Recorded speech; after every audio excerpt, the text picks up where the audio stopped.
It's Dan and Alana's anniversary, and to celebrate, they are taking a top-down view of the place they call home. Happy anniversary, mate.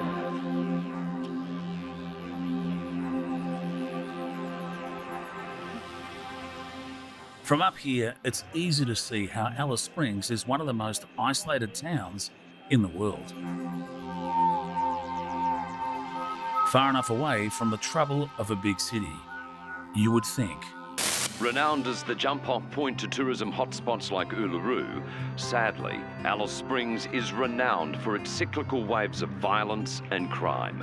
Alcohol abuse, welfare dependence, a lack of good education, massive unemployment and domestic violence are tearing this community apart. It's dealing with third world country standards and problems. You would not think that these things would happen in Australia.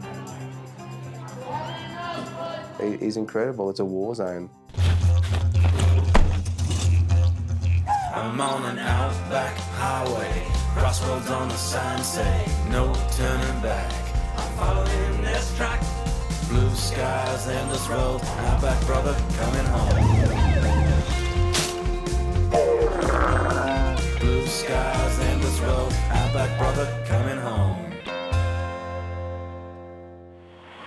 We've had these brothers on many times before. Paramedics, I've definitely got Tommy and Danny here, and welcome to the Karma Network. Thank you, G-Man. What got you involved in being ambos?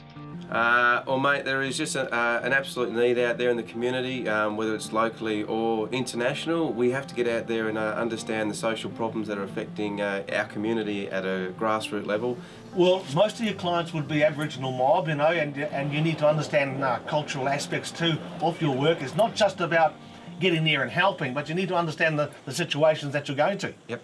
Yeah, certainly, Jerry. It's look, it's the world's most ancient living culture here in Central Australia, and it's a big case of culture clash, and having a medical profession around an environment where there's lots of challenges in health. Sensitive people, we find, are very prone to abuse, you know, whether it's alcohol, whether it's substance abuse or whatever.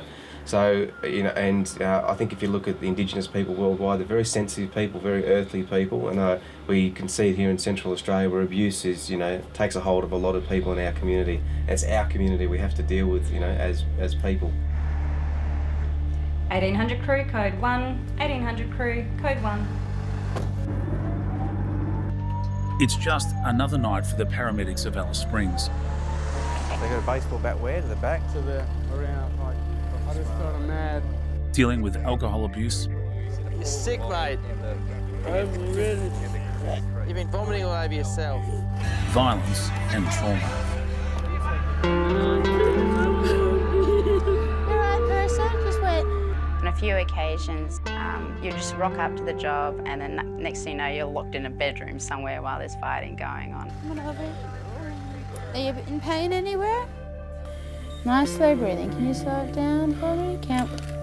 No one has a greater understanding of the problem than Janna. I wasn't too surprised because I was born here in Alice Springs. Went to school with Aboriginal people, was living with Aboriginal people. Yeah, and just loved it. So it's very much a part of our family. A report of a female who has a substantial head lack. I guess when people are unhappy in their own lives, they escalate in those areas of drinking more, and they start fighting more. When it comes to like people getting murdered and at that level of violence, a lot of my friends have been killed.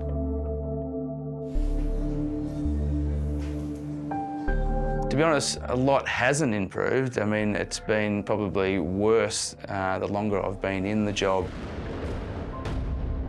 Michelle has been caught up in the violence.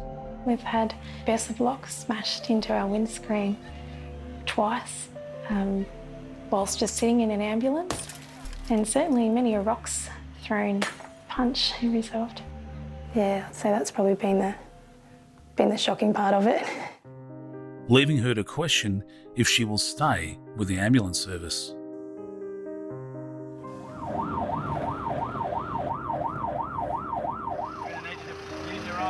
After a while, that chips away at your esteem and your attitude. to the point that you question being in the profession. You know, at some point you have to pull the pin. My mother been passed away over there. Booger and I are in the middle of trucking yards camp, and we're just picking up another patient with abdo pain, normally secondary to alcohol abuse. Lots of assaults occur here, and the last thing we want to do is get caught in the middle of one. You be good, all right? So we try and spend as little time as possible. It's a bit like a fire that gets started every day and it never gets put out. So you're not sure what he hit you with? Fist or was it rock? Iron bar. With an iron bar? Just the once? Can't jump out of cars, man. You're in the middle of the highway. Done it with a bottle, did he? Yeah. Tragically, it's not just the ruining of the lives of those caught up in the cycle of substance addiction, it's the ruining of their children's lives as well. Alice Springs, the launch pad for some of Australia's most famous tourist attractions, is in the grip of a teenage crime wave, some say the worst in 30 years. Empty of tourists, but children and teenagers, some as young as 6, are on the prowl. The children are basically allowed to roam free at night time, as we've seen a lot of lately. Travellers from Great Britain, Italy, Germany and Canada have been warned by their governments to stay away from Alice Springs because of violence and crime. It's heartbreaking to see people living in conditions which you would do everything you can to avoid that with your own children, everything you could. There's some beautiful people that you meet in those communities, and there's people there that just want assistance and want help as well, like anyone else. And due to environmental pressures and alcohol consumption going on in those locations, that is just is a hell of an eye-opener. We're seeing children in an environment that's degenerated, and feeling for them, because you see that their path is almost the writings on the wall, and you look at their parents and their aunties and uncles and so on, and you can't help but feel, I'm going to see you in that same boat. It's a rude awakening to see that their environment will shape their future, and that gets to you, certainly. People talk about curfews and things like that, but you also have to respect the fact that you need a place for these kids to go to, and it's not an option taking kids back to environments where there's violence and continued fighting and huge consumptions of alcohol. If something isn't done to curb the problem, Alice Springs risks becoming a ghost town.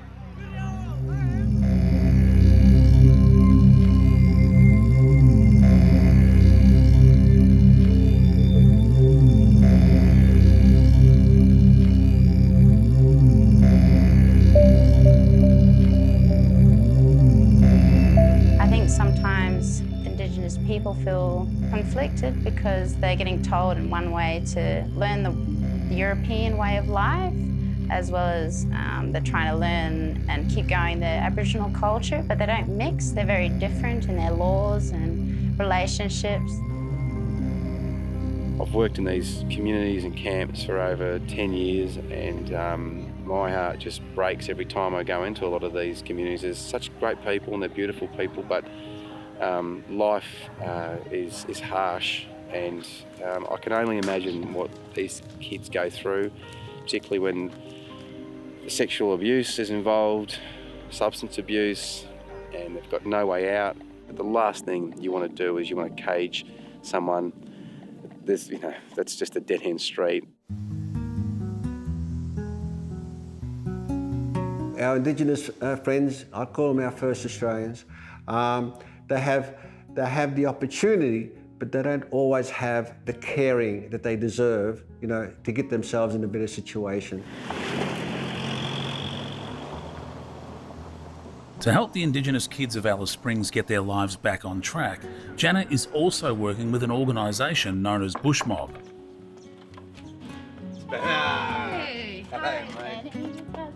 I'm all right. Today, Dan has shown up to lend a hand.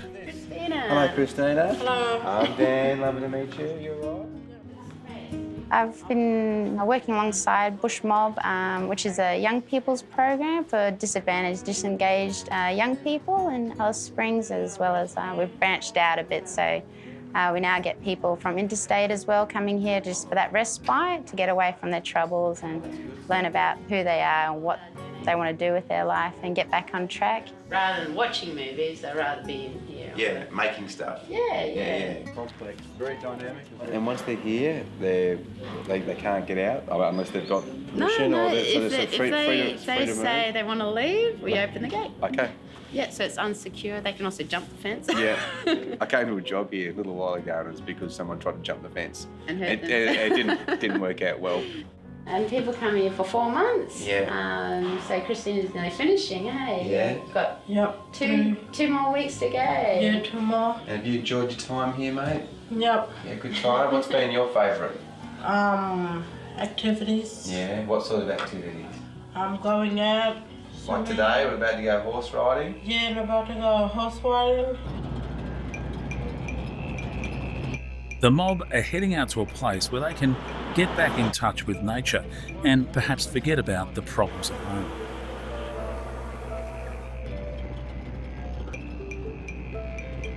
Bush Mob was named by young people. It's a young person design type program. Its vision is pretty simple, and it was all about bush journeys I made in Central Australia for all young people.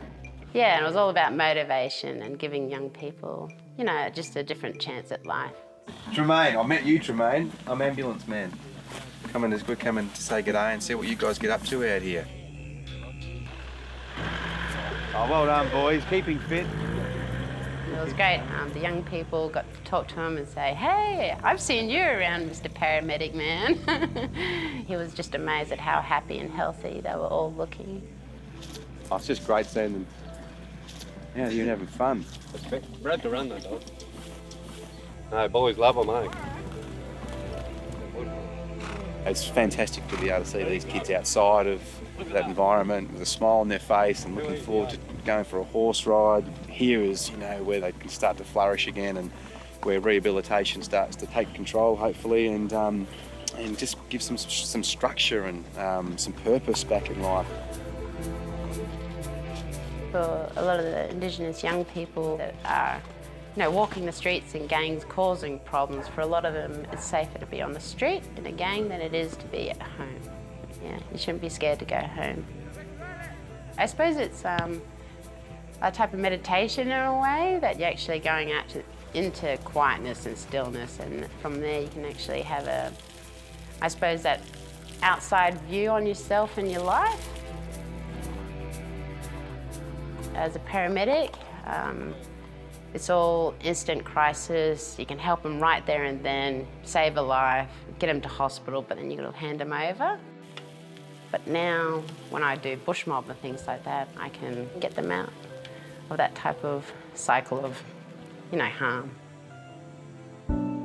As a paramedic, you might see people at their worst, and you think, you can't imagine what they would look like if they were happy and healthy. And then to actually see it, it looks like just different people.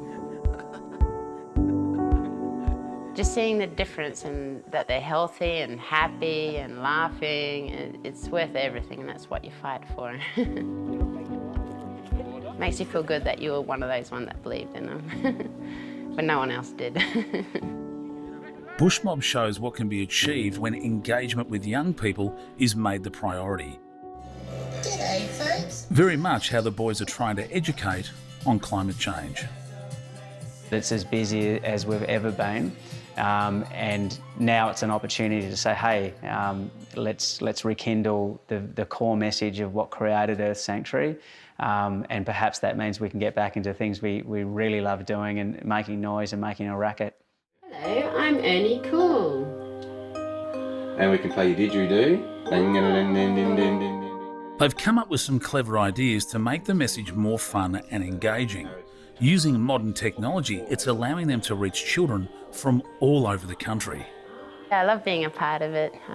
It's a lot of fun, and it's always interesting, and Yeah, it's much needed, all these different projects in the world, like environmental awareness to motivation to teaching, and when it's all about good stuff and things that generally get pushed aside, I encourage it. People are coming to us and saying, well, how do we teach people to adapt to climate change? What are the key ingredients of getting people sustainable? Coming from a background where Mum and Dad were both teachers, and I think that naturally flowed through with the boys and myself. We felt it was important to be able to share that with the community around you. Start off small and hopefully it will grow and then be like wildfire, and it catches on with everyone, you know, and I'm sure everyone deep down knows that it's the right thing to do. It's just a matter of creating that awareness and getting it out there. We just need more and more places like Earth Sanctuary around the planet. So it'd be lovely to see places like the Sanctuary franchise, particularly into capital cities, into built-up environments where there is a greater separation, I guess, between people and the land. It's just essential. There is no greater predicament at the moment on this planet than climate change, and we can only hope that Earth Sanctuary inspires and motivates other people to do similar things. We by no means feel like we're the experts. We're just a great family who are having a go, really. So as I said, hopefully that inspires other people to do the same thing.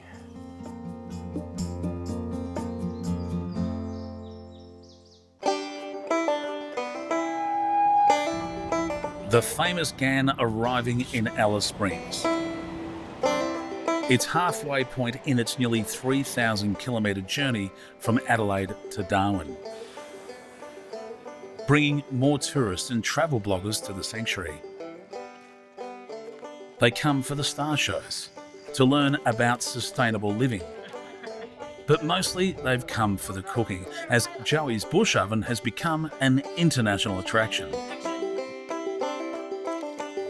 Dad's a pretty good cook, comes from a Maltese background, always been very handy in the kitchen. It just goes hand in hand with our early days of camping.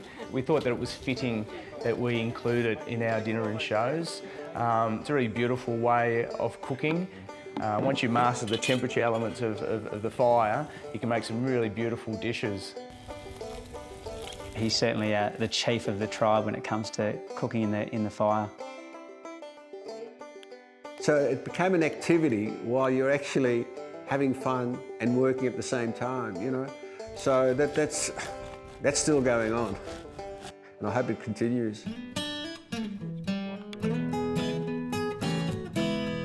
Okay, here we go. It's not only the guests and flying celebrities that he's cooking for. With his golf buggy, he's also the local Uber Eats, delivering bush oven cuisine to the busy families at Earth Sanctuary. Some surf and turf. Oh, you beauty. Here we go, Tommy. What do you got here, Dad? Looks like a good tucker for the Outback. Oh, chorizo. Where'd you find some mussels around here? I'm a bit concerned, being in the middle of the desert. Where did we get this seafood from? That's great. Can't say I've ever had mussels for breakfast before, Dad, but these are bloody good. Today, however, Joey will be cooking for some very special guests. He wants them to feel at home and is cooking a modern take on a traditional dish. Hey, Dad. I know you're stressed out a bit, mate, and you're flat out, but we need the ingredients. Yeah, no worries. Okay, thanks, Dad. I'll see you soon. Rightio. Bye. It needs one vital ingredient you can only find in the wild, or an Alice Springs supermarket. Perfect. What size do you want, Dad?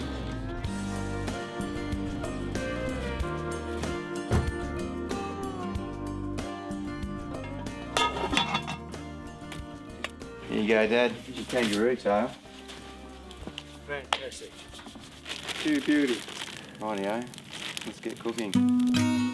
Kangaroo tail, considered to be a delicacy for the first Australians. While it may look tougher than an old boot, once cooked, it's a very different story. The locals, however, don't bother with all of this. They just chuck it straight on the fire. Now, people might actually question, you know, here we are eating our most famous emblem, the kangaroo. You know, our Indigenous first Australians here have been eating kangaroo and emu and everything else that runs along the land for over 40, 50,000 years. It's the most sought after meat. The tail in particular is sought after by the elders. The meat is high in protein and low in fat and has been found to have a wide range of health benefits, including anti-carcinogenic, anti-diabetes, and even reduces obesity. Get on your Skip.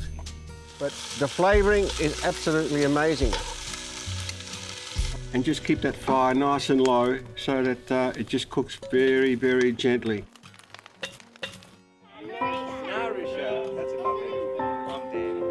As usual, Joey's timing is absolutely perfect. The guests have arrived and are keen to have some musical fun before they have some bush tucker. Drumatum, which means in the Arana language, atuma means to hit something, and that's what the kids named it. It was about 12 years ago it started, and one of the main things was we're just doing drumming at school and having fun. And then out of that grew the drum group, and it was really set up to look at introducing music to kids that were deemed at high risk in their daily lives. And that's from abuse and alcohol around them, violence around them on a daily basis. Over the years, I've known 6 girls who were murdered. You know, young girls, I'm talking 17, 18-year-old girls from jealous, drunken boyfriends. And that's what pushes me. I go, nah, no more of this, you know, can't have it. The main issues is self-doubt, low self-esteem, to be easily led into getting into trouble, having, in some cases, not many role models around them, and fathers and brothers and sisters and aunties and everything have been locked up in prison. Drumming's a really good way to release a whole lot of stuff. The tools are in place for them to change and make a better life for themselves, and that's early intervention. And what it's done over 12 years has changed a lot of kids' lives. Going interstate and going on trips and things like that, and taking kids to the beach. They've never seen a beach in their lives, and them looking at a pier, and about 4 of the girls went, oh, no, I'm not going any further because that bridge is broken. Every day something happens which is the most delightful thing in the world. The kangaroo tail stew is ready and it's looking and smelling fantastic. Joey even made a chocolate damper for dessert, and young Charlie wants to make sure it's up to her papa's standard.